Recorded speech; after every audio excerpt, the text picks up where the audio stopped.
Hello everyone, I am Kiran Joshi. Hope you all are safe and sound. This is the first video of class 6 history chapter New Questions and Ideas. Children, in the previous chapter you learnt about the growth of Janpadas and Mahajanpadas and about the Ashwamedha ritual and Varnas. Through the present chapter we'll try to learn about some great thinkers who emerged during the later Vedic period and about the faiths they established. Actually, children, during this time, many changes were taking place in the society and in the lives of people. Many thinkers started to feel the need of different set of beliefs so that they could understand the purpose of life. So, let's begin with the story of Buddha, the founder of Buddhism.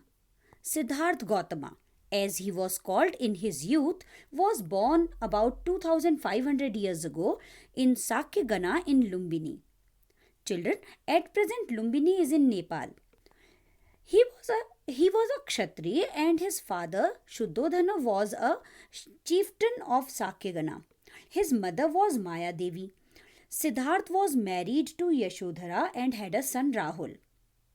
But when he was a young man of around 29 years of age, he left his family and house to search for truth and meaning of life. For many years, he wandered, met with other thinkers, and discussed about truth and life. Finally, he sat under a peepal tree at Gaya in Bihar, and after 49 days of meditation, he attained enlightenment. Children, in Buddhism, enlightenment means a final spiritual state marked by the absence of desire or suffering. After his enlightenment, he was known as the Buddha, which means the enlightened one or the wise one. Buddha gave his first speech or his first teaching after his enlightenment at Sarnath near Varanasi. Children, the building in this image in front of you is the stupa at Sarnath. It was built to mark the place where Buddha first taught his message. For almost 40 years after this, he traveled on foot around the country, taught people about how to be free from desires, suffering, and pain. At the age of around 80 years, he died at Kushinara. Children, the map in front of you shows the important places associated with the Buddha's life, like Lumbini, his birthplace, Bodh Gaya, where he attained enlightenment, Sarnath, where he taught for the first time, and Kushinara or Kushinagar, the place where he passed away. Buddha, in his teaching, said that life is full of suffering and sorrow. And the reason for this suffering and sorrow is desire.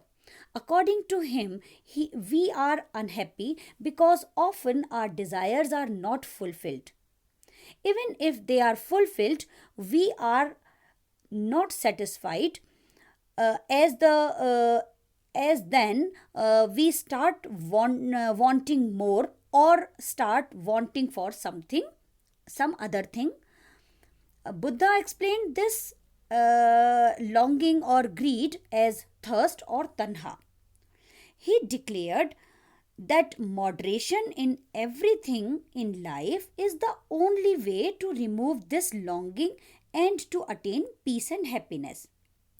Children, Buddha taught about kindness and preached people to be respectful even towards the lives of animals.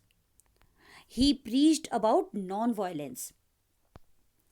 Buddha declared that the result of our actions, that means karma, whether they are good or bad, is responsible for what we experience in our present life and what we would be experiencing in the next life. He spoke to the people in Prakrit, the language of the common people, so his teachings could reach to a large number of people. Very soon, a large number of people were attracted to his teachings and started following him. But children, that Buddha also said that people themselves should think and find the truth instead of blindly following his teachings. With the help of the story which I am going to tell you here, you would clearly understand what does it mean. So, once there was a woman named Kisa Gautami whose son had died.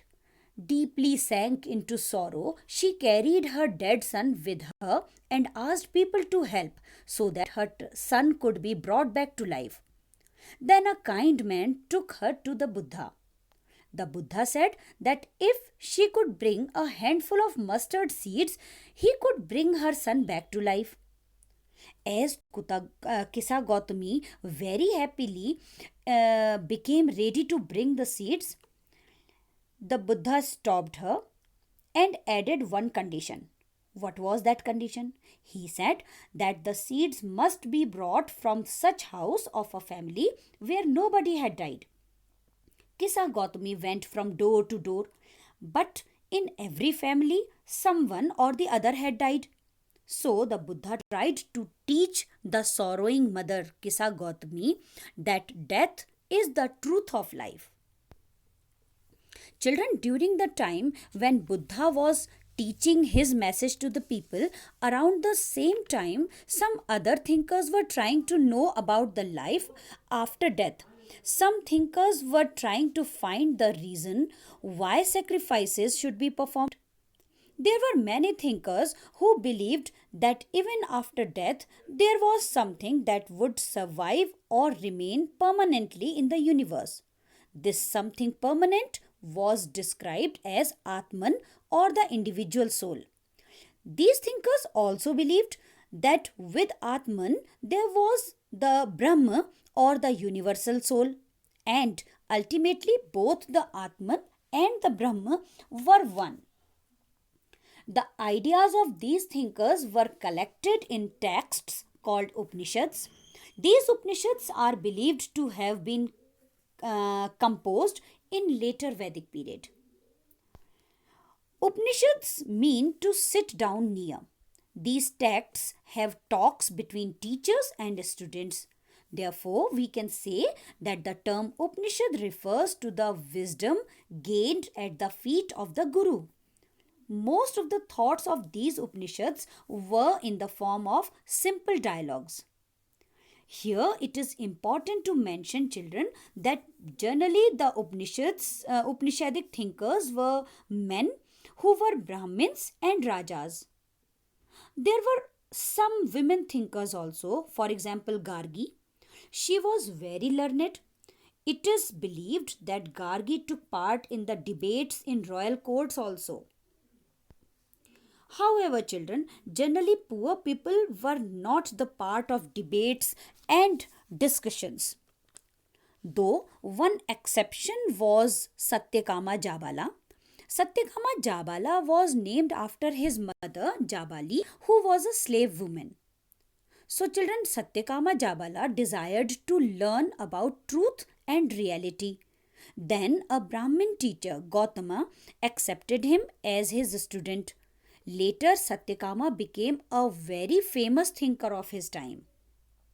Later, a well known thinker, Shankaracharya, further developed most of the Upanishadic ideas. Children, during this time, some other scholars were also there who were working and trying to get answers of various questions on different fields of knowledge. A very renowned amongst these scholars was Panini. Panini prepared a grammar for Sanskrit. He arranged the vowels and the consonants in a special order. Then he used these to make formula like the formula that are found in algebra. So Panini wrote the rules of the language in short formula. Around 3000 formulas he prepared. So children, that's all for this video. The remaining part of the chapter will be covered in the second video of the chapter. Now, to check your understanding of the chapter so far, try to answer the following questions. The first question: What did the Buddha do after his enlightenment? Second question, what was the karma according to the Buddha? Third question, write a short note on Upanishadic thinkers and their ideas. Fourth and the last question is, who was Panini? Describe his major contribution. Hope you liked the video and found it useful. If yes, then don't forget to subscribe the channel. Thank you.